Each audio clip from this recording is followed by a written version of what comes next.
Warning, this podcast contains heavy spoilers for not just one movie, but entire franchises. We highly recommend going and watching these movies before listening to us as a companion piece that stitches all the timelines into one creepy, crime-ridden story. There will be no more spoiler warnings. We do not break character. After this, there is no turning back. You've been warned. Hit the music. You are talking about the nonsensical ravings of a lunatic mind. It's alive! It's alive! It's alive!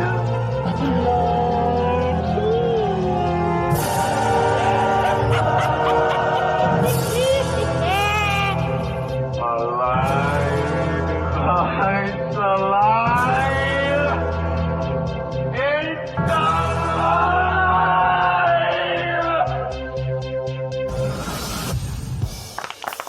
A boy is selling fish on a corner. To get his customers' attention, he is yelling, "Damn fish for sale! Get your damn fish here!" A pastor hears this and asks, "Why are you calling them damn fish?" The boy responds, "Because I caught these fish at the local dam." The pastor buys a couple of fish, takes them home to his wife and asks her to cook the damn fish. The wife responds surprised, "I didn't know it was acceptable for a preacher to speak that way." He explains to her why they are the damn fish. Later at the dinner table, he asks his son to pass the damn fish. He responds, "That's the spirit, Dad. Now pass the fucking potatoes." This one's my favourite. This is the one I was laughing at earlier, I wouldn't tell you. Josie wasn't the best pupil at Sunday school. She often fell asleep. And one day, while she was sleeping, the teacher asked her a question. Who is the creator of the universe? Joe was sitting next to Josie and decided to poke her with a pin to wake her up. Josie jumped and yelled, "God Almighty!" The teacher congratulated her. A little later, the teacher asked her another question. "Tell me, who is our Lord and Saviour?" Joe poked Josie again and she yelled out, "Jesus Christ!" The teacher congratulated her again. Later on, the teacher asked, "What did Eve say to Adam after their 26th child?" Joe poked Josie again and she shouted, "If you stick me with that thing again, I'll snap it in half and stick it up your ass." Oh, God. How the teacher reacted. Hello and welcome to It's Alive podcast. This is a true crime, paranormal, interstellar podcast breaking down unbelievable stories that sound like they were ripped straight from the pages of a Hollywood script. I'm your host, the man of many names, the outlaw Harley Ray, the bruiser Bronson, Dr. HR Smokenstein THC, or you can just call me Josh for short. And with me as always is my very own Scream Queen, the perfect combination of beauty and brains, the gorgeous, the sexy Amy Rose. Amy, how's your week been? Boy. It was fine. Right. No, for everybody else, we have been out doing this for 2 weeks now. yeah. For us, this is release week, first episode. This is launch week. After And fuck me, the anxiety is pretty hardcore. I wasn't expecting it. Do you know, I mean, we've done stuff like this before. You've done stage stuff before. Yeah. I've been in a band. I've been a wrestler. We've performed in front of live people. Never had that anxiety. No. Never. But see, I think because of the live audience, you get an instant feedback. Here, you're talking More to like silence. one, yeah. You're talking to a wall. Trying to go over everything that you say. And that's it. over We've and had over, months to look over and over. And it's like, well, and to be fair, I look at it and like the first episode I'm really happy with. The third episode I'm pretty happy with. Yeah. The second episode, because we had so much trouble with it, it feels like the Frankenstein episode. Because we had to record that like 4 or 5 times over. And that is a combination of like 4 or 5 different recordings because stuff kept getting corrupted. Our laptop was shit. And we like panicked our intro record again just before launch. There was a lot of nonsensical roaring at the Oh, fuck. And that's another thing I noticed. I curse way too much. But I think I will tone it down a little bit. But I think I curse a lot as a way of dealing with anxiety. I don't know. It's almost like... Do you know, people like have a sigh of relief or a sigh just to like de-stress. It's like sometimes when I curse, it's I'm less angry. Yeah, it allows me to de-stress. Yeah. And I know sometimes it can sound over the top, so I'm going to tone that back and chill out. But we do have an explicit sticker on this show, so I mean, but at the same time, I will try and be professional. There's women listening. And that's what we want to do, you know. I mean, like, there's going to be missteps. We're going to be making mistakes. That was another source of anxiety this week. I thought when we picked the horror genre, right, that would basically mean people close to us, like our family, probably wouldn't listen because they're not into horror. And it would give us enough time to make some mistakes. And then when we were successful, they'd be like, oh, we better go listen to this. And then we'd be fine. But we have a very supportive family, apparently. And a lot of people from Kerry and our home area have listened. Yeah. And now you realise that they're listening to us making those mistakes rather than... And they can be replayed over and over and over. Well, it's like what I said to you earlier on. I was like, you got to look at it one way. When you're trying to do something, there's only two endings. Yeah. We're either going to succeed or we're going to learn. We're never going to lose as long as we're trying. Yeah. So at the moment, people are going to have to watch us do a lot of learning. And every now and again we're going to succeed, and eventually, if we keep trying at this, we're going to get better, and we're going to get better, and there will be more succeeds in the succeed pile than there will be in the learning pile. Do you know? Yeah. So people just need to stick with us. Unless we talk. And the quality will get better over time. Do you know, we're trying to invest more and more in what we're getting here. Do you know? Yeah, I think we should just keep it simple. Yeah, at the moment, because our shitty little Chromebook can't really handle any of the equipment I'm buying for it. So it's just making stuff sound worse rather than better. The best sounding episode was the first episode, and I didn't have very much to work with that. You know. So yeah, keeping it fucking simple. No, there was another thing as well we were talking about, right?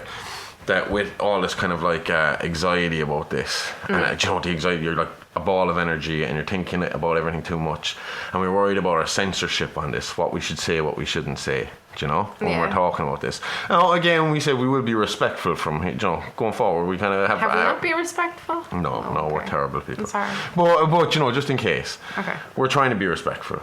We're trying to have fun. So we're not going to censor ourselves too much. Do you know? We're going to just kind of go with the flow and have fun, and people just need to look at it that way. It is fun. If you don't like what you hear, just don't listen. Because at the end of the day, if we could make something successful out of this, great. Yeah. But like I said to you earlier, it was like the thing of, I have those books outside, the manuscripts my grandfather was writing of his memoirs. And like there's so many rough drafts of them that there's loads of copies of it. There's a few copies lying around. But I like having one, and I read it, and I get to read about his life, from his perspective. Yeah. And it's awesome to have that. And then we're doing this, and it would be cool to have like hundreds and hundreds and hundreds of listeners. And I mean, the first week we got a fair few listeners, and I mean a fair few countries, and surprised us, and it's cool. And Dublin seems to fucking love us. It's a great song, man. But I will keep doing this if we had no listeners. Because we're having fun doing it, and in like 80, 90, 100 years time, when we're not here, and our great grandkids are like, because you're into genealogy and you love looking into all that kind of stuff. I love reading like my grandfather's stuff and all that, and he'll listen to stories old stories about the family. That our great grandkids and our great great grandkids can go back, find these, listen to us talk like raving lunatics, and be like, our fucking great grandparents were mad, and then they hear us tell them a scary story as they're going to sleep or something, and it's a bit of fun, and that's awesome, So that's kind of why I'm doing this as well, and I think that's nice. Hi, kids. That's it. And because there probably might be kids listening, I suppose I should explain something else. The Smokenstein name. The good name of Smokenstein used to be... Explain. Yeah, explain. We'll decipher it. So, again, I've been a wrestler. I've been president of a motorcycle club. I have been in a band. I've run a tattoo studio. I've managed to have kind of different nicknames in every one of those scenarios, and different kind of personas in all those scenarios. I mean, wrestling, it comes naturally, that's what you do, but as I kind of grew older and I was in all these different parts of my life, I had kind of a different nickname and a different thing going with it. And when we were coming up with this, we were watching WKRP in Cincinnati. It's an old show about a radio station in Cincinnati. It's really funny. And in it, you got Dr. Johnny Fever, Dr. Johnny Thunder, whatever he wants to call himself. Fever. So I was like, well, no, Thunder is another one as well. Oh. He's got loads of them. I did not know that. But so I was like, I'm dead set on going with the Doctor as the gimmick this time. And I was trying to think of something with Frankenstein because it's alive. And then for some reason, Mike, my friend, who passed away, I don't know, 8-9 years ago? No, a long time ago. Passed away, But, yeah. you know, he's someone who pops into my head fairly regularly and he makes me laugh. And for some reason, he popped into my head and the word smoking steam popped into my head. No, I know there's some people rolling their eyes and they're saying, yeah. And I know, all right? I am what I am too, but that made me think of him. Yeah. And I thought, fuck it, I'm going to use that name. Yeah. Because it's a funny gimmick. And every time I say it, it makes me think of him. And I think about him a lot anyway. We've all said it, like all the old guys that used to be in the club with us. And he wasn't a part of our club, but he was kind of like a mentor for me when I got into the motorcycle scene. And he was like, he wasn't affiliated with any club. And he just kind of took me under his wing and he'd, give me advice. Showed you the rope. Advice I'd never listened to. And then I'd have to go back and apologise to him and listen to him again. But, after he passed away, we always said he was someone that would pop into our mind just like, even to this day, weekly. Yeah. At least once a week, he'll, pop into my head. And I think about, And so it was just something that I was like, yeah, I'm going to go with that. That's a cool name. It's a funny nice, name. yeah. And it reminds me of him, so. Anyone that wants to be a stick in the mud about it can suck it. Moving on. And I've said as well, openly, that my stance when it comes to drugs is, I think all resources should go to fucking getting all that chemical shit off the street. Oh, yeah. Every bit of it. Because it ruins families, it fucks shit up for people. It does. It's a terrible, terrible thing. Now, botanists, on the other hand, who are trying to make people feel a little bit better, a little bit healthier, a little bit happier, you keep doing what you have to do. I'm going to say, we're going to go on a Fred Durst quote. Just keep on rolling, man. Very popular right now. Yeah. Fucking date me. 2000s. I had Fionn doing the rolling dance here one day.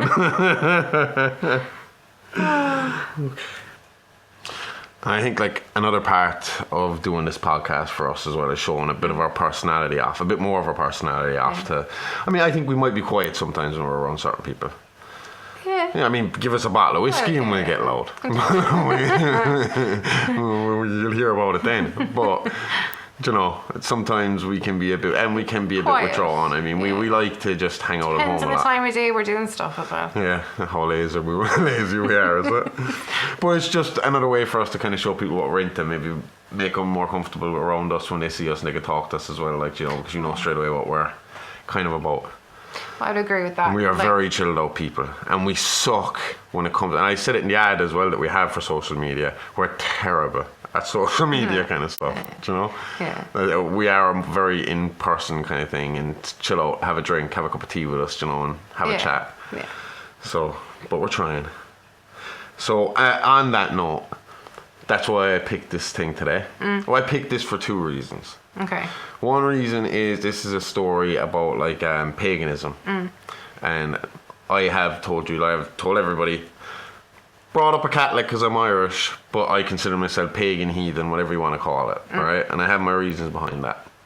My reasons being that it took a lot of thought, a lot of research. I'm not getting into too much because it's too deep, but there was a lot of reading and thinking and fucking, looking at all the different philosophies and the rules and regulations that go with everything. And I found that European paganism in general was a very freeing nature kind of religion, you know? Yeah. There's none of this, one of the main rules that I loved was there's no kneeling to anybody, not even to the gods that are there. You don't kneel, You stand tall as a man. It's all about respect, it's all about honor, it's all about, taking care of each other as a family. You see that meme that goes around and it's like, what is it again? If they stand behind you, protect them. If they stand beside you, respect them. Yeah. And if they stand in front of you, run them over. But essentially, it's the whole pagan religion is just based on being a decent person, being good to your environment, and just being honourable and nice and follow your word. It's very, very simple, and no one comes looking for money off you. Yeah. Nobody is trying to scare you. into, because I mean, like, that's the thing that kills me about Christianity, is it is a fear-mongering. Oh, it is. It feels like a fear-mongering religion, you know? Yeah. It's do this or you're going to hell. And I believe, like, I've said to you before as well, like, that I'm very open with it, that, like, when you ask me, I'll say I'm maybe Celtic, Norse kind of beliefs. Yeah. But that's the one, because they're easier to identify, because their myths kind of line up with what we were brought up with and our surroundings. Yeah. But the thing that's, like, I find interesting about it is the fact that in a time when there was very little travel and it was very hard to communicate with, like, the person that lives 2 counties over rather than across the continent, everybody had these similar beliefs. And they were all, like, just slightly different names with all similar descriptions, similar stories all across the world. And no one was looking for anything off you. Do you know, maybe a couple of goats here and there. Do you know, human sacrifice if things get bad, which we'll be getting into later. But, you know, and I mean, like, I know to the Americans, the whole heathen pagan thing is completely different. That, like, the KKK racists kind of took that shit over a little bit. Yeah. I mean, like, just so people that are listening from America, because we did have some American listeners. Yeah. I'm going to, like, give you an example here of what the difference is between us and them. So these Americans, this happened now a few years ago, but these Americans emailed or messaged the Pagan Federation of Ireland. Okay. And these were pagans from America. Hello, my fiance and I are currently planning a trip to Ireland from the US next June of 2017 to get married and honeymoon for 3 weeks. We are Odinists. No, they're the racist ones, and I love Odin, but they're the racist ones. And would like an Odinist or similar-minded clergy to marry us. We would prefer to find someone who only performs heterosexual ceremonies and refrains from marrying those of mixed races. Oh boy. If you can help me find someone, that will be fantastic and very much appreciated. Thank you very much for your time and consideration. I hope to hear from you soon, Sarah. So that's Sarah from America, who is a pagan. The Pagan Federation of Ireland replied with, "Hello, Sarah. We are most happy to report that none of our clergy subscribe to your views on mixed race or gay marriage, and so we cannot assist.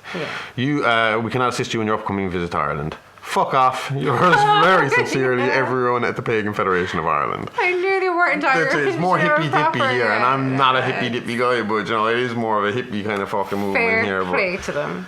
It was kind of, and you know what showed me as well, that it was just a kind of a symbol of racism for them over there, this Odinist kind of stuff, which I find really disrespectful, because he's like, you know, the high, but the fact that they had when they did that thing where they stormed the Capitol, and they had the Viking do with the headdress, and he was claiming to be one of these pagans, and then footage comes out of them stopping halfway through to do a Christian prayer.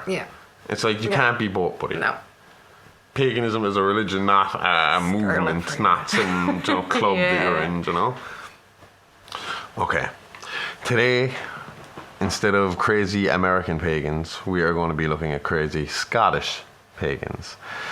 People who kind of might have misinterpreted the pagan religion as well, or maybe looked at it too literally. Kind of the complaint we'd have with Christians, that they look at it a little bit too literally sometimes. Because I was going to say that earlier, I kind of have a belief in that everything has to be some bit based in truth, and I do believe the Christians might have been right at one time, but after 2,000 years of man meddling with it, it isn't what, if there was a Jesus, it's not what he set out for it to be day one. So I think these people might be looking at it a bit too literal too, but today we're going to talk about a story that you could call a battle of faith, when Sergeant Neil Howie journeys by seaplane to the remote Hebridean island of Summerisle to investigate the disappearance of a young girl, Rowan Morrison, about whom he has received an anonymous letter. Howie, a devout Christian, is disturbed to find the islanders paying homage to the pagan Celtic gods of their ancestors. They copulate openly in fields, include children as part of the May Day celebrations, teach children of the phallic association in the maypoles, and place toads in their mouth to cure sore throats.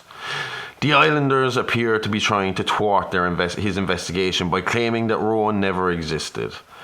Now, this may seem like a group of people doing their best to cover up a suspected suspicious death, but it would soon become apparent that their attempts to frustrate and mislead Sergeant Howie held ulterior ritualistic motives.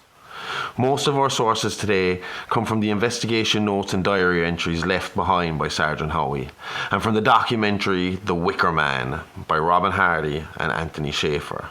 In Ireland, a toad in your mouth was no cure for a toothache. Well, I suppose, Ireland, Scotland, Wales, even England, we're all Celtic countries. So, there would have been a lot of similar traditions passed around. There were just slight variations on them, I suppose. Neil Howie was born on the 1st of June 1947 in the Scottish Highlands and was the only child in a devoutly Christian family. They were strict Scottish fuck me! I knew you were just going to read it as E. Oh, I had it written out phonetically so I can fucking do it and still Your brain tricked you. I'm leaving it in. They were strict Scottish Episcopal and minority faith in the usually staunchly Presbyterian Scottish Highlands. Fuck these Christians. This apparently is the only reason Neil abandoned his ambition of becoming a priest, as he found the idea of preaching to a minority faith of his community to be quite daunting, and instead decided he would be better off serving his community as a police officer in the West Highland Police Department. Seeing as Scotland was a Christian country and ruled by Christian law, Howie saw this as a way to be an officer and enforcer of God's rule, the next best thing to preaching his message to the masses. Although abandoning his plans to become a priest, Howie remained a hardcore Christian, following the rule of God to a T, as written in the Bible, much to the dismay of his fiancée, school teacher Mary Bannock, who Howie had been engaged to for nearly 3 years before his trip to Summerisle. That's 3 years of no sex for Mary. But it's okay, because instead of ruffling her feathers between the sheets, Howie instead brought her out regularly to join in on his favourite pastime, bird watching. How come you never take me bird watching? It's actually while bird watching that our story really begins. On Saturday, April 28, 1973, Neil and Mary were out at St. Ninian's Isle, around the area of Benslui, enjoying the birds of the isle when Howie and Mary observed 2 golden eagles soaring through the sky, a male and a female who had obviously chosen the area to nest. It was as they watched the majestic birds soar and dance in the air that Howie noticed a man close to the nest and brandishing a shotgun. He then took aim and blasted one of the eagles straight out of the sky, sending it hurtling towards him, colliding and knocking the man out in the process. An enraged Howie ordered Mary to go to the nearest phone at Taskpool and to call for police backup immediately. As Mary took off in search of a phone, Howie sprinted out to the location of the injured man. Upon arriving at the location of the man and the downed eagle, Howie could see that the man only managed to injure the bird and was currently struggling to pin the eagle down with the butt of his shotgun to prevent it from attacking him in retaliation. The man once again struck the bird with his shotgun butt, dazing it. As Howie got closer, he could see now the bird was badly hurt, and in the struggle with the man had had its wings broken. Before it could mount another attack, the golden eagle keeled over and died. But the man's ordeal was not over yet, as the female eagle, a mate of the now dead male eagle, attacked the man viciously, ripping at him with her talons and pecking wildly with her sharp pointed beak. The man, while trying to cover up, tried frantically to reload his shotgun, and just as he was about to take aim, Howie rugby tackled him to the ground. Ignoring the man's pleas and reasoning, Howie turned him around, cuffed him, and informed him that he was under arrest for killing a golden eagle, and anything he says from that point on will be used against him as evidence. See, I was looking into this, and I could be wrong, but from what I could see, I thought that the golden eagle wasn't a protected species until 1981. I saw an interview with Mary Bannock from years later, and she said that she asked Howie at the time what was he going to get? Was he going to get jail time? And Howie was pretty sour about it and said, first offence, he'll get a fine. So this will kind of give you an idea of the type of man Neil Howie is. Like, this guy... judicial. He'd arrest you for jaywalking, he'd arrest you for loitering. He's that kind of guy, like, Hits his targets. Yeah, stiff. Not long after Mary arrived back with backup in tow, the group made their way back to the mainland via ferry, bringing the man now bandaged and cuffed in the back of a police car along with them. It was on this trip home that Constable McTaggart, one of the officers who had come to Howie and Mary's aid, approached Neil with a letter that had arrived to the station for him that morning, and that had been marked urgent. The letter read as follows. Dear Sergeant Howie, none of us have seen May Morrison's daughter Rowan since last year. She is only 12 and has been missing from her home for many months. She couldn't have left the island by herself. She's too young. Her mother won't say anything about it. Just to mind my own business. Well, I reckon it's all our business if a kid disappears. That's why I'm writing to you this letter. Signed, a child lover on Summerisle. P.S. I enclosed a picture of Rowan Morrison. Has anybody investigated the child lover? Well, that's what I'm thinking. If this was modern day, that was the 70s. If this was modern day, they're not going looking for fucking Rowan on that island. They're going looking for child lover of Summerisle.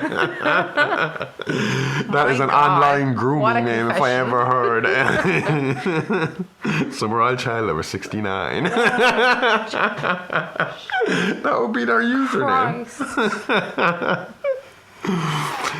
As soon as Howie finished reading the letter, he informed Constable McTaggart to go redo the shift roster for the week, as he would be leaving to investigate the situation the very next day after early church service, which was held around 8:30.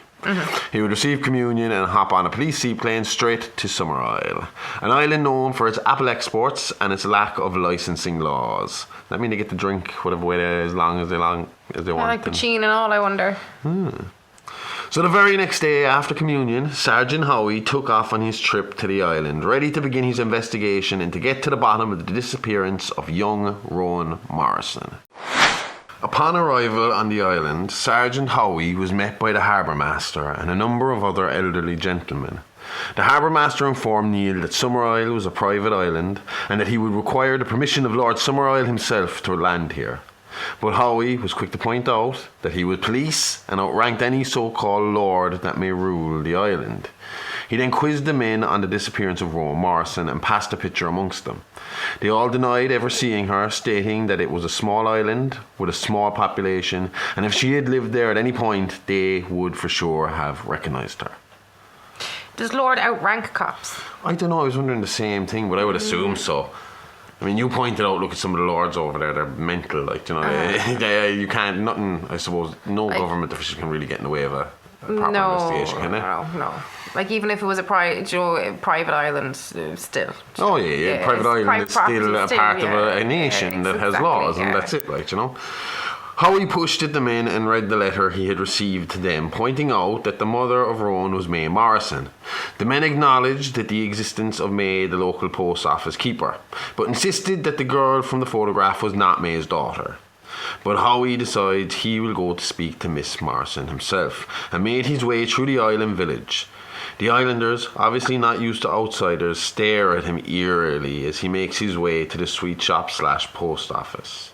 When he arrives at his destination, the first thing he notices is the strange designs of the chocolates on display, as they resembled almost ghostly figures and demonic animals. As much as chocolate can look spooky and demonic, that is. How creepy must it have been for the people, you know, staring at him if he, like, felt he needed to take note of it? Yeah. Do you know? Full on staring. As in... The whole village must have been just gawking at him as he walked through, like, you know? Frozen in time, must be shopping bags down. creepy. Yeah. I remember hearing Eric Bischoff. Eric Bischoff, for you who are not wrestling fans, used to run World Championship Wrestling back in the 90s and was on WWE throughout the 2000s and stuff. So a big wrestling personality. Yeah. But they went on a tour of the Bad Korea. Never remember which one it is, but the Bad Korea. And he said, like, you know, he said they were like chaperoned everywhere. Always had a minder with them, always had security with them. But one morning he woke up really early and decided he was going to go for a jog. And he went out jogging. So it's like 5, 6 in the morning when people are starting to get out and go on a commute, their morning commute to work, you know? And he said they were just like stopping and staring at him because he was like, the stereotype of him being a little shorter is true. So he said they're staring up at him, and he's not a very tall man. He's under 6 foot anyway. Yeah. And they're staring up at me, and they're all amazed at this white American man. Like, they'd never seen it. This was the devil, according to their media. This is the devil man, like, you know. Yeah. And they're seeing him run through. He said he felt like Frankenstein, like, you know. It was, maybe we're not allowed to jog there. Oh, maybe.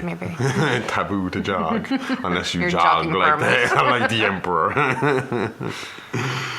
Howie then enters the shop and quizzes May Morrison, who assures him that while she does have a daughter, the girl in the picture is for sure not hers.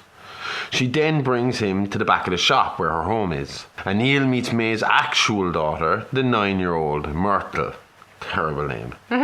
He is then left alone with Myrtle for a few minutes as May goes to tend to a customer in the front. Neil then takes the opportunity to ask the child about Rowan.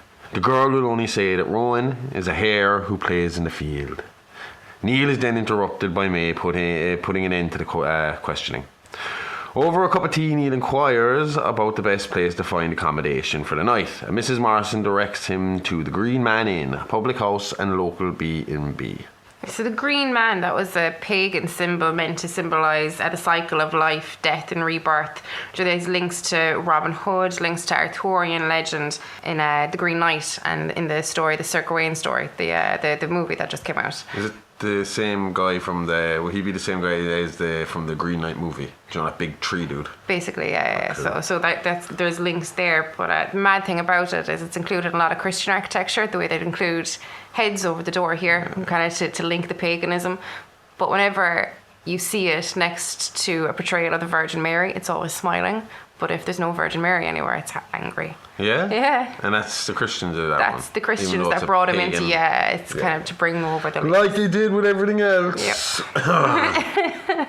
At the Christian man, I was about to say. At the Green Man Inn, landlord Alder McGregor offers Howie a room and asks his daughter Willow to look after the policeman. This all goes on while the local singer risks a song about Willow's charm. Apparently, it was a song called The Landlord's Daughter. I don't know if you've ever heard of it. I looked it up, and to be honest, if I was the pub landlord and they started singing this about my daughter, we'd be taking a walk outside. That bad? Then again, maybe not. We'll kind of get to what the islanders like to do outside at night in a minute. Ooh, exciting. Howie examined some Harvest Festival photographs and noticed that the previous year's photograph is missing. He questioned McGregor on this, but he assured Howie that the missing picture was broken and out to be mended. Willow gives Howie a supper of canned food, and when he asks for one of Summerisle's famous apples, tells him that they have all been exported. Well, that's a bit odd, isn't it? For a place so famous for its apples to be all out. Sure is, and a usually inquisitive police officer thought so too, but it had been a long day and he was tired. He just kind of left it go. Said he'd leave it go for the time being and decided to finish his subpar meal and take a short walk on the island before bed. It was here he got his first real taste of culture shock, because when he left the bar, what he found was a midnight orgy with the residents of the island openly and freely having sex out in the elements for all the world to see. I can see why you'd be afraid to challenge a fella to go outside with you now. You go outside for a fight and end up in the position of the landlord's daughter instead. No, thank you.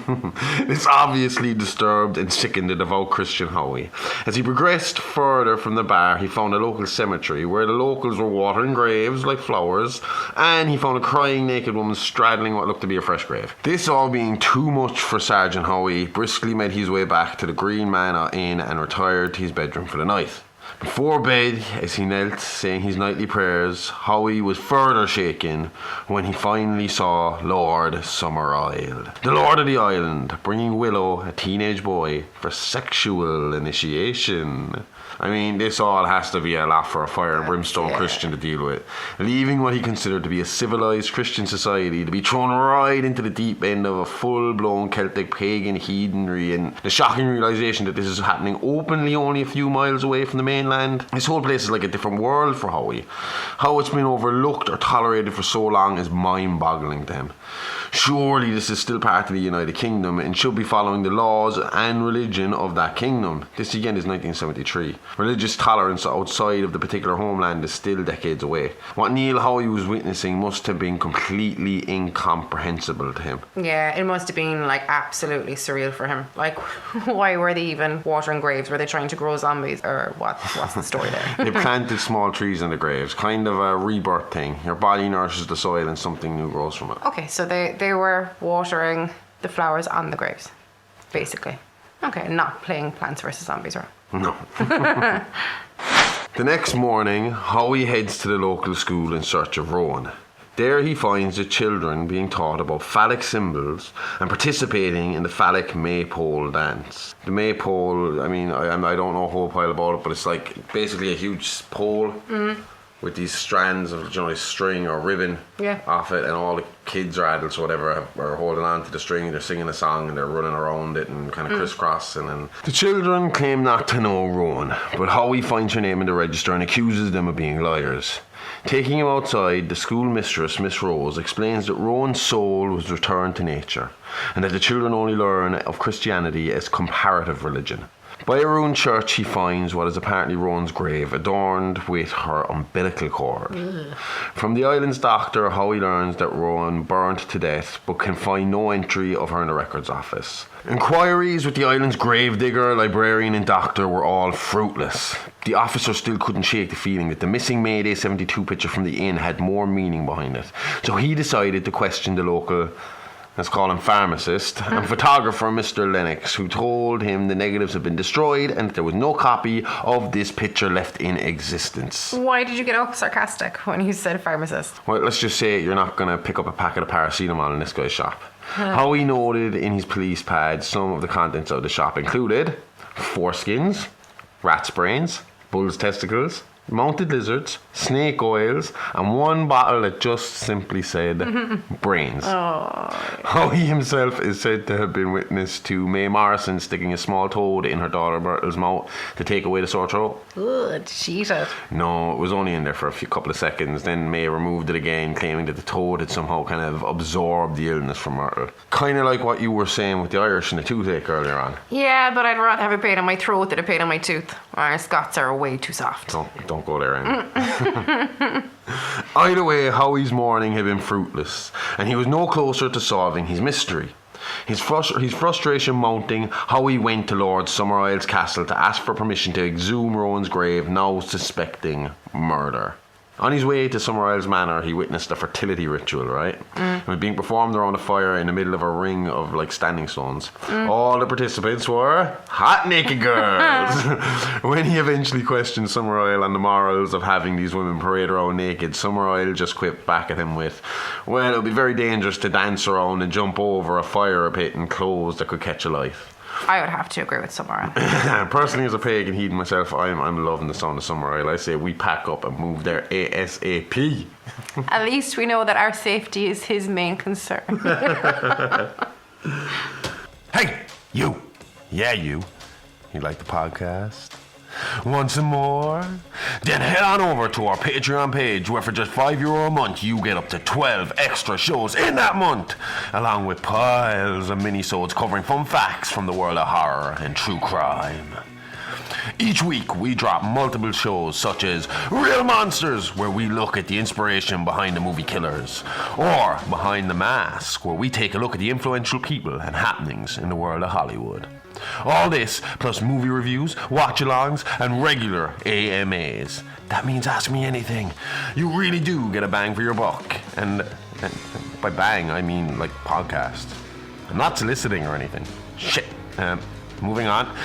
For just €5 a month, all this could be yours. So head on over to www.patreon.com/IAApod. That's www.patreon.com/IAApod, and start listening now. So who exactly is Lord Summerisle? There's a little bit of a story to that, so here's a quick little sidebar. In the last century, the islanders were starving. Like their neighbours today, they were scratching a bare subsistence from sheep and sea. Then in 1968, Summerisle's grandfather, a distinguished Victorian scientist, agronomist, freethinker, brought the barren island and began to change things.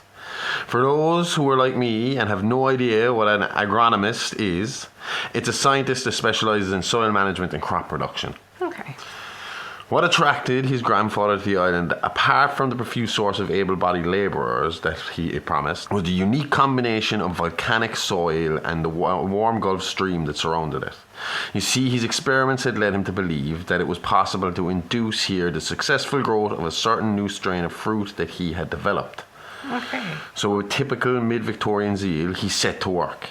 The best way of accomplishing this, it seemed to him, was to rouse the people from their apathy by giving them back their joyous old gods. And as a result of this worship, the barren island would flourish and bring forth fruit in great abundance. What he did, of course, was to develop new cultivators of hardy fruits suited to the local conditions. To begin with, they worked for him because he fed them and clothed them.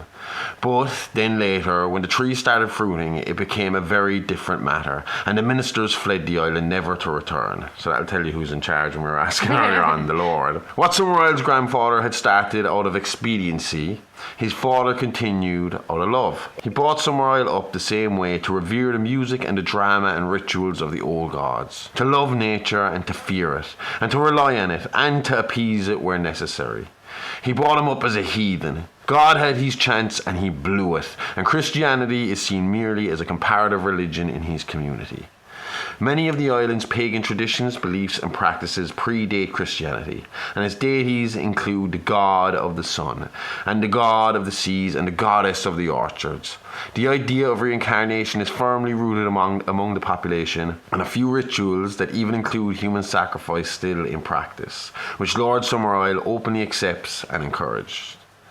Again, if we could just, lose the human sacrifice part, this would be an ideal home for me. Yeah, it seems to be a bit of a sticking point. Lord Summerisle Manor was about what you would imagine a manor to be, filled with classic art and antiques, fancy furniture, shit like that. It's not like, I think of like a pagan lord and I'm thinking of like a Viking, great hall, big fire pit down the middle, pigs on spit, beer everywhere, everyone drinking and drunk and roaring and chanting and singing. Furnishings. This was more like that typical British lord kind of house, like cross swords on the walls, like old people everywhere. And yeah, grand piano in the middle of the fucking hall just because, the man had the big apple money, so can you blame him? Not a bit. After a short debate on each of their beliefs, Sergeant Howie gets to the point and asks Summerisle for his permission to exhume the grave of Rowan so he can confirm his theory and begin a murder investigation. Summerisle, confident that no such violence could ever take place in his community, agreed to Howie's request and parted ways with his new Christian acquaintance. Yes, he seems to be pretty cooperative so far. Summerisle was right to be confident. The officer would find nothing to help his investigation because upon exhuming the young girl's grave, all Sergeant Howie found was the body of a dead hare, just as young Myrtle May had predicted earlier. Needless to say, Sergeant Howie was less than impressed with his findings and went straight to Summerisle Manor to let the Lord know as much. There he found the Lord and Miss Rose, the schoolteacher, playing piano and singing to entertain themselves. After Howie produced the dead hare, Miss Rose joked that it must be transmutation that had turned Rowan's body from the human to hare, and she's sure that this would please Rowan's soul. But Howie was having none of it, and informed Lord Summerisle that of his intentions to leave the island the following day and report his findings to his superiors, and to have an investigation opened on the case of Rowan Morrison. Summerisle acknowledged the officer's decision, and told him it would probably be for the best, as he fears their pagan May Day celebrations, which were due to start the next day, were only likely to offend the sergeant even more than he already had been. Sounds like May Day was going to be absolutely crazy. Mardi Gras! More like Burning Man. Before leaving the island, Sergeant Howie had one more task he wished to accomplish, and that was to find the missing May Day celebration crop picture missing from the Green Man Inn and presumed destroyed. So after leaving Lord Summerisle's manor, Neil returned to the now-closed pharmacy of Mr. Lennox and broke in to search for the negatives in the photography room. There he found the negatives of Rowan standing in front of empty baskets, leading him to surmise that the crops failed that year, leading to an apple drought on the island and leaving the islanders with no produce to sell that year. He then came to the conclusion that to appease the gods and to get back in their favour, Lord Summerisle and his followers sacrificed young Rowan as a tribute to the gods to ensure the same would not happen again in the next season. Now certain of her murder, Sergeant Neil Howie was determined to get off the island and return with backup, so as to bring the eccentric lord and his followers to justice. Before Howie could leave, he had to spend one more night in the Green Man Inn. And here, the barmaid's daughter, Willow, would test his faith one more time by offering herself up to the Virgin Howie. But Howie, tempted as he might have been, held it together and trusted in the will of God once again, keeping himself pure and unblemished for his eagerly waiting fiancée back home on the mainland. See, this is why being pagan is better. My gods don't stop us from having as much fun. Yeah. I mean, I've seen pictures of Willow. Plus, the discipline is clearly driving this man to the brink of insanity. Before leaving, Neil visited the local library to research the celebration of the May Day. Here, his suspicions were validated, as he read that most years an animal sacrifice was used in the celebrations, but after a bad harvest, it was common for humans to be used instead, almost as an extra treat for the gods, showing that they were willing to give up one of their own in their honour. At this point, the sergeant had had enough, and he packed up his bags from the inn and took off for his seaplane. A seaplane that he found was no longer functional. It had been tampered with, stranding Sergeant Howie on the island to take down the pagan cult alone, and that's exactly what the determined police officer planned to do. Now, before we move on, I will add, though, he wasn't completely stranded. Apparently, the harbour master did offer to row him to the mainland, but he explained that it would take a few days for them to get there. So he was given the option to leave the island with the harbour master, but would be rowing the whole way over. I would have been suspicious. Like, why would my plane be tampered with? Well, look, he knows something's up. Yeah. He knows he's been fucked with. Yeah. But the point here I'm making, just for this bit, He was offered a way off the island at this point. It was just a slow, long, dangerous way. Okay. As the islanders prepare their costumes for the procession, Lord Summerisle proclaims that when the procession ends, they will make a sacrifice to the god Nuada, and next year they will have a stronger crop. Howie, eavesdropping, hears all of this and comes to the conclusion that Rowan had been kept alive and hidden away for the May Day sacrifice. He rushed to the shop of Rowan Morrison to make one more desperate plea for information. But again, it fell on deaf ears. Howie, finally sick of the islanders, decides he would conduct a fruitless door-to-door search for Rowan, eventually returning to the Green Man Inn to rest. Nuada is an Irish god, right? He is indeed, and one that I follow myself. In Irish mythology, Nuada was the first king of the Tuatha De Danann, and was the husband of Buan. He is mostly known from the tale in which he loses his arm or a hand in battle, and thus his kingship, because back then in those times it required that the king was fully intact. So if you lost a limb, you lost your power. You know? Yeah. But he regains his arm and thus his crown after being magically healed by Dian Cocht. Now this guy, not Dian Cocht, but Tyr and Nuada, Tyr from Norse religion, is said to possibly be Nuada, because they both are missing that limb. They both got, golden or silver arms. Oh yeah. And that's one of the things I said to you that, like, that really brought me into that pagan religion as well, is at a time when people couldn't talk to each other and couldn't communicate with each other the way we can now, where you couldn't talk to someone down the road, about the news. It just, everything was so localized. Yeah. Travel was impossible. But yet, these gods pop up all over the world. Same stories. And they all, even in their own regions, they have multiple names. Oh, yeah. So, I mean, there's like stories of Caesar, like going back to his people and saying, like, well, they have the same gods as us, which is Mars is called Odin, Mars is called, or Lu over here and stuff. And it's just all this kind of craziness that we all taught the same thing. We all had the same rules. We all had the same idea, but we're so spread out. But no one was looking, no one was asking us to pay for it. No one was like preaching that we should do this, we should do that. The gods of pagan religions, it's not so much here are the stories of what you should do, it's more stories of here's what I did and how I fucked up.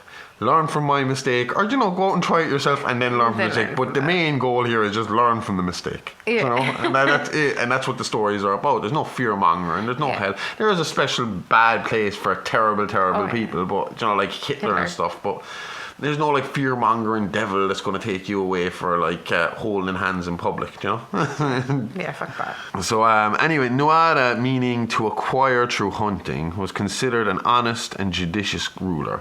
So why Summerisle and his followers as well considered him to be like a sun god, I'm not sure. And I have even less of a clue as to why they feel like human sacrifice is the right thing to do for an honest and judicious ruler. Yeah, it's a strange one. Yeah, well, they interpreted it the way they interpreted it. As Sergeant Howie rested his eyes, he heard Alder and Willow McGregor approach. Playing possum, Howie pretended to stay asleep, and he listened to the two discuss their plans to knock the officer out. keeping him from interfering in their mysterious May Day celebration plans. Willow entered his room, lighting a hand of glory, something she stated could keep the officer asleep for days. The father and daughter duo then went their separate ways to prepare for their celebration, with Alder McGregor getting the honour of playing Punch or the King's Fool in the procession that year. What's a hand of glory? It sounds like a plant or something. And see, that's what I thought too when I first heard. I thought, Yeah. some sort of fucking plant that she lit and the smoke would knock him out. Yeah, not it. Once the room fell silent again, Sergeant Howie opened his eyes to see what Willow had left him. A severed hand of a corpse, the fingers lit like candles burning away at his bedside. Ooh. So a hand of glory is a dried and pickled hand of a hanged man, often specified to being the left hand, or if the person was hanged for murder, the hand that did the deed. Okay. Old European beliefs attribute great powers to the hand of glory, combined with a candle made from the fat from the corpse of the same malefactor who died on the gallows. The candle so made, lighted and placed as if in a candlestick in the hand of glory would have rendered motionless to all persons to whom it was presented. The candle could be put out only with milk, and the candle would give light to only the holder. The hand of glory also purportedly, yes, had the power to unlock any door it came across. The method of making the hand of glory is described in Petty Albert and in the Compendium Maleficarum. The Compendium Maleficarum. Nice one, thank you. Take the right or left hand of a felon who is hanging from a gibbet beside a highway. Wrap it in part of a funeral pail and squeeze it well. Then put it into an earthenware vessel with zimuth, nitre, salt and long peppers, the whole well powdered. Fuck me. Leave it in this vessel for a fortnight, then take it out and expose it to full sunlight during the dog days or the hottest days of summer, until it becomes quite dry. If the sun is not strong enough, put it in an oven or with a fern and vervain. Is that some sort of plant? Next, make a kind of candle from the fat of a gibbet felon, virgin wax, sesame and horse dung, and use the hand of glory as a candlestick to hold the candle when lighted, and then those in every place into which you go with this baneful instrument shall remain motionless. Why always horse dung? Ugh. Apparently it's highly flammable. Help the hand stay lit. Bad it is. Yeah, we say lit, not lighted. You keep confusing me. Because we're on fire. This was it. Howie had had all he could take. Time was running out and it was time to take action before the people of this crazy island killed this young girl in the name of what he saw to be false gods. Howie took the candlestick that had been holding the hand of glory, snuck up behind Alder McGregor and struck him in the head with it, incapacitating him and tying him up, stealing his Punch costume in the process. If he was going to get close enough to save Rowan, he knew he had to do it in disguise. So donning the costume of the fool, Howie made his way to the procession, determined to save Rowan Morrison and to bring Lord Summerisle and his followers to justice. Okay, before you go any further, what's the Punch thing about? So the celebrations are usually relatively innocent affairs, with the islanders wearing costumes from ancient times. McGregor was the fool or Punch, like, Punch and Judy the puppets. Yeah. Another would dress up as a dreadful manimal, half man, half animal, and the religious leader or priest of the group would dress up and, I quote, not my words or beliefs, but, I quote, the sinister teaser, the man-woman. Summerisle, you are cancelled. Yeah, well, this was the 70s and the rituals were hundreds if not thousands of years old, so trans rights hadn't really made its way to Summerisle just yet. Or anywhere else for that matter, unfortunately. The rest of the followers wore animal masks that represented the beginning of spring, such as rabbits, salmons, badgers, bears and other hibernating furries, who were just waking up to see the land back to life for another year. Then they'd perform little rituals and offerings to the gods in hopes for a good year and a healthy, bountiful crop. But that was every other year. This year it would be different, because as we know, the following year the crop had failed. To the people of Summerisle, the gods were angry and they needed to take drastic measure to get them back on their side. And that's where Rowan would come in. Okay, it's honesty time. We have a confession to make. We suck at socials, no good at Insta, can't send a tweet or an X or whatever that super villain looking motherfucker is calling it now. Stick to your space cars, Elon. But we know You want to chat. You want to be kept updated. You want to be alive all the goddamn time. So we're getting down from the antisocial soapbox and giving this a try. So come chat to us on Insta and Twitter at AliveAlivePod, or hit us up by email at itsalivealivepod@gmail.com. We want to hear from you. Tell us what you like, what you don't like. This is a project. It's still a work in progress, and we just want to give you more what you like and less of what you can't stand. So give us a like, give us a follow. We'll always hit you back, and we'll always try to reply to everyone. So come say hi. We don't bite. Well, at least Amy doesn't. And she keeps me well fed, so you got nothing to worry about. Now, back to the show. So the ritual of the sun god went as follows. 6 swordsmen followed the manimal, the fool, and the man-woman king, and at the climax of the ceremony, locked their swords together in a clear symbol of the sun. Okay. In pagan times, however, these dances were not simply picturesque jigs. They were frenzied riots ending in a sacrifice by which the dancers hoped desperately to win over the goddess of the fields. In good times, they offered produce to the gods and slaughtered animals. But in bad times, bad years, when the harvest had been poor, the sacrifice was a human being. Okay. In some cultures, it would even be the king himself. In others, the most beloved virgin. Very often, he or she would be kept hidden for months preceding the ceremony, just as the sun is hidden from the earth in the winter. Methods of sacrifice differed. Sometimes the victim would be drowned in the sea or burnt to death in a huge sacrificial bonfire. Sometimes the 6 swordsmen ritually beheaded the virgin. The priest would then skin her, and wearing the still warm skin like a mantle, led the rejoicing crowds through the street. Yeah. The priest thus represented the goddess reborn and guaranteed another successful harvest next year. Oh, Josh, not even these people can be that mad. That's exactly what Sergeant Howie thought. So he followed along and played the part of the fool, just like the rest of the pagan cult followers, even going so far as to copy their movements as they each stuck their head in between the 6 swords, waiting to be judged by the gods, unsure as to whether they would be beheaded and sacrificed or whether they would live to see another day. That's terrifying. Do you think they would have cut his head off if they had known it was Howie and not McGregor underneath the mask? Maybe, maybe not. Who knows what Lord Summerisle really had planned next for his grand sacrifice. I sure as fuck hope you do, or we just wasted an hour on a story with no ending. You want an ending? Then here we go. Good. The procession made its way along the island, led by a dancing Lord Summerisle as the bass drum ominously beat in the background. When they reached the standing stone circle used earlier in the naked fertility ritual, each follower made their way through the sun swords, as the rest chanted, "Chop!" a game of chants as someone was about to lose their head. Chop! Chop! Chop! Chop! Chop! Chop, chop, chop!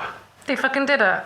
Yes, but all in the name of fun, as the swords took a papier-mâché head off of a predetermined girl whose head was safely tucked away under the mask's that's neck. fine, So no one was to be sacrificed just yet.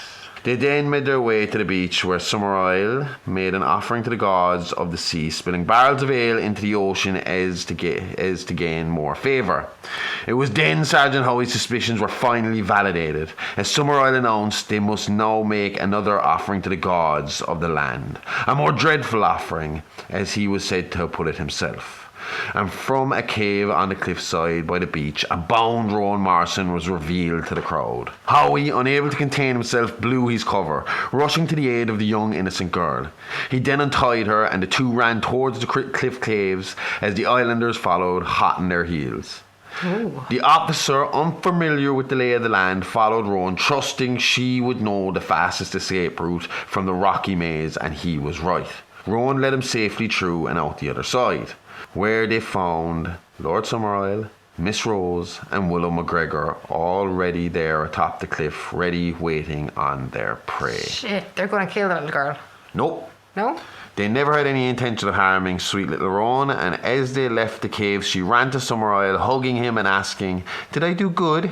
To which she replied, "You did beautifully." Oh my gosh. You see, Rowan was never the target, never the sacrifice, never the offering to the many gods of Summerisle, and ran right back into the waiting arms of her mother May as Sergeant Neil Howie stood dazed and confused, trying to put all the pieces together.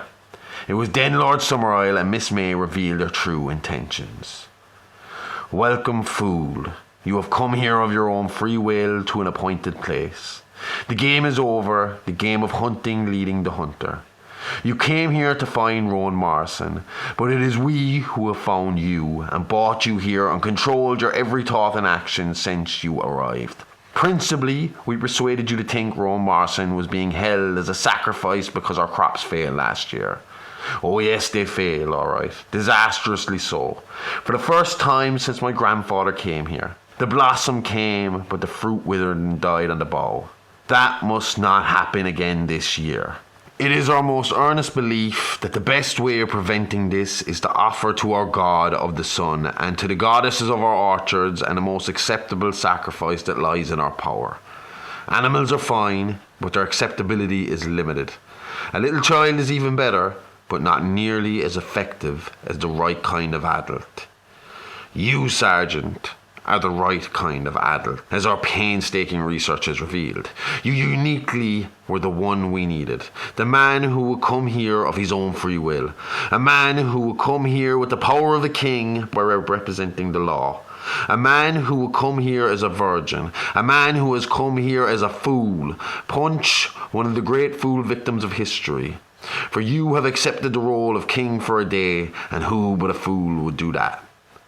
But you will be revered and anointed as a king. You will undergo death and rebirth, resurrection, if you like. The rebirth, sadly, will not be yours, but that of our crops. Holy shit, so they were after Howie the whole time. And in all fairness to Howie, defiant to the very end and devout to the very end, he told his captors, I am a Christian, and as a Christian I hope for resurrection. And even if you kill me now, it is I who will live again, not your damned apples. The cult followers of the island surrounded the officer, stripping him of his fool's costume, replacing them with ceremonial robes. Howie then made one more plea to the people of the island, telling them that they were about to commit murder and that no amount of blood spilled would bring back their crops as the land was spoiled and nature just simply wouldn't allow it. His pleas fell on deaf ears, but one man was listening closely as Howie directed his final warning to him. A warning I believe deep down he knew to be true. Yeah. Sergeant Neil Howie looked at Lord Summerisle and said, don't you understand that if your crops fail this year, next year you're going to have another blood sacrifice? And next year, no one less than the King of Summerisle himself will do.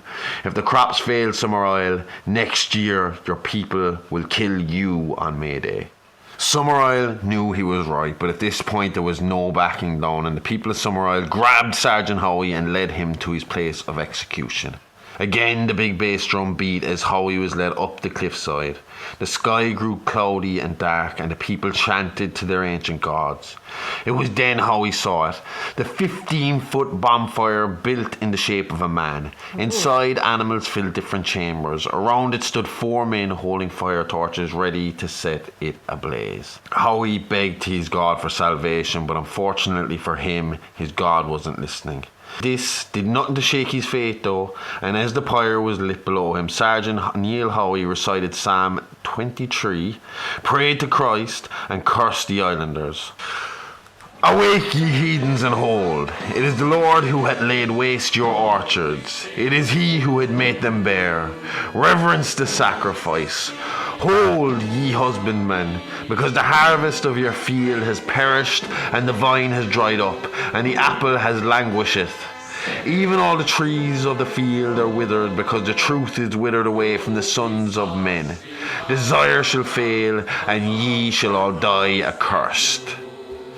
Sergeant Neil Howie then prayed one last time from inside the Wicker Man as he burned to death, all while listening to the people of the island rejoice and sing the Middle English folk song Summerisle in Coming In, concluding their ritual and the mystery of the missing Rowan Morrison of Summerisle.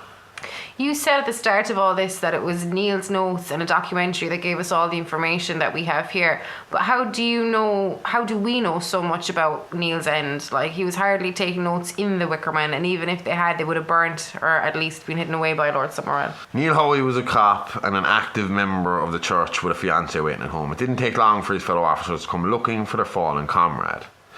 When Constable McTaggart and the other officers came to investigate, they were fed a story of a man who went mad with religious fury. Unable to comprehend the alternative culture of Summerisle, the islanders all gave the police the identical story of a man determined to destroy their history and old-fashioned ways of living just because they were different. They said that Howie became so frustrated with their beliefs and pagan May Day celebrations that he threw himself from a cliff top right into the rocky sea below, questioning his fate and committing suicide as a result. Okay. No one ever bought that though, because if you knew anything about Neil Howie, it was that his faith would never waver and his trust in God would be eternal. Okay. It was for that reason the cops just poked and prodded at Summerisle for years to come after that, trying to find one little crack in the airtight story that had been regurgitated to them for years.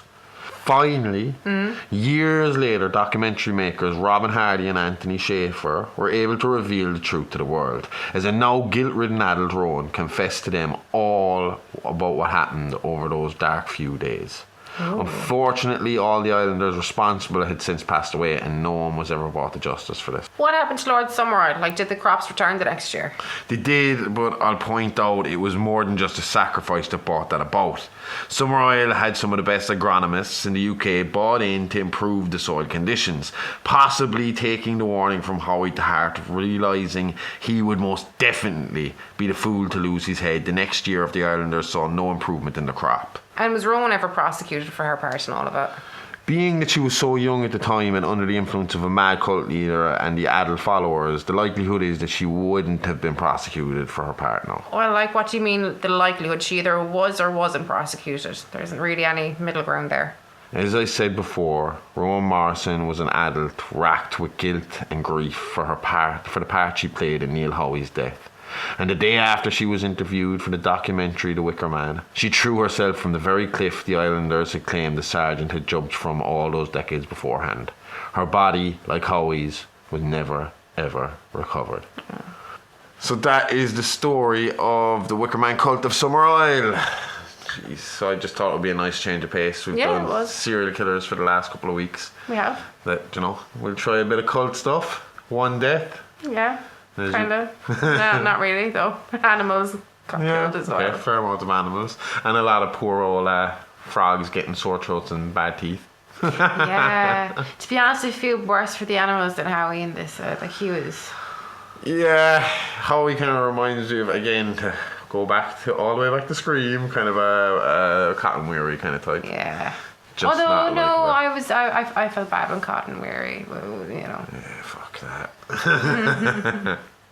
Anyway, so like I said, we did okay this time. I think that was a good episode. It was a good episode. See, did you know what the thing is, right? We had this big thing at the start of this episode where we were explaining to people that, we're learning and we're picking this stuff up here and there and what we should be doing and what we shouldn't be doing. And this week, we had our very first production meeting. It's like we're putting on a show. We need to know what we're talking about before we actually go and talk about it.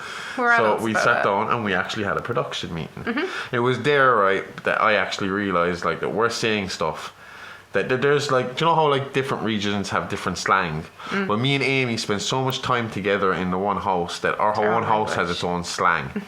So for instance, we've got to get that out of our head because these people don't know some of our slang words. Nobody outside of this house understands our slang words. So last week, I think it was last week or the week before, you comment at one point and you were like, yeah, he Gears of Wars it. And I understood exactly what you were talking about, but nobody else would have understood what we were actually saying. We should have explained that. So when me and Amy first started going out, the first game we started playing together was Gears of War, because I love Gears of War and it was the only local multiplayer that we could find with the new consoles. Yeah. And we love it anyway because it's just mash it up. But Amy was used to playing these games where there is, I like open world. Yeah, open world, and then you like your little kind of quizzes and mysteries in the game and all that stuff. And when we started playing it, and you'd be wasting time going down all these alleyways, and I'd be saying to you, no, it's not that kind of game. This is Gears of War. We run forward and we shoot what comes at us. That's all we have to do here. Run forward and shoot. So moving forward or something straightforward became Gears of War in our house. So it's what are you doing there? Where do I go when you Gears of War? just move on. Gears of War. You want a Gears of War right down that street and and take a fable to the right. stop when you see the Red Dead Redemption. And if you've gone to Mortal Kombat, you've gone too far. Man. Anyway, I think that's it. I think we're done for this week. If you want to know what our next subject is for next week, we will post it up on Instagram and X, Twitter, whatever you want to call it, Elon, you alien.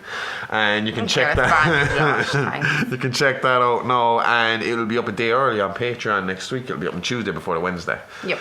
So that is us done. Oh, so you said you had 2 reasons for picking this episode. Oh, yes. Amy knows I'm a really big wrestling fan, and we were really upset by the whole. I know, again, it's going to be a week or 2 out because of the timing of recording, but the Bray Wyatt situation. Yeah. Bray Wyatt was literally a horror icon in wrestling. I mean, if he didn't do wrestling, horror would have been his calling. His forte, yeah. And he started his career as the leader, the cult leader, Bray Wyatt and the Wyatt family, so I thought a cult story would be a nice way to pay tribute to the fallen legend Bray Wyatt, who is now up there with his brother Brody Lee. Oh God, wrestling's hard. See, it's not all just bumps and silly storylines. No. We got a lot of debts to deal with as well. Even though it hasn't been bad since Eddie Guerrero. Eddie Guerrero was the last really tough one. And then suddenly you had like fucking Brody, Briscoe, Bray. It was one after the other. But yeah, rest in peace, Bray Wyatt. You're a legend. On that note, see you next week. Good night. Love you. Bye-bye. Okay, lady. I love you. Bye-bye.